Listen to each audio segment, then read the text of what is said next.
Join Cell Academy, Goa's best coaching for IIT, JEE and medical exam preparations for class 7 to 12. Register today for Cell Talent Search exam for class 6 to 12. Admissions are now open for repeaters medical batch for NEET 2022.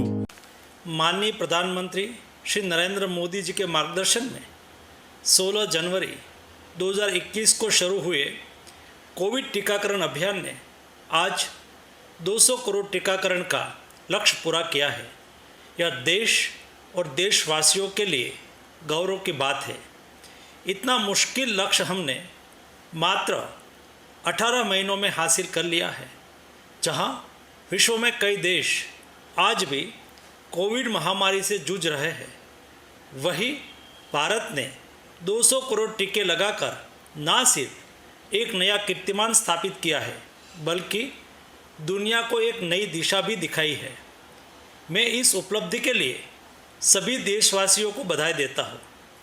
साथ ही मैं इस महान कार्य को सफल बनाने में जुटे हमारे सभी साथियों, विशेषकर स्वास्थ्य और टीकाकरण कर्मियों को धन्यवाद देता हूँ।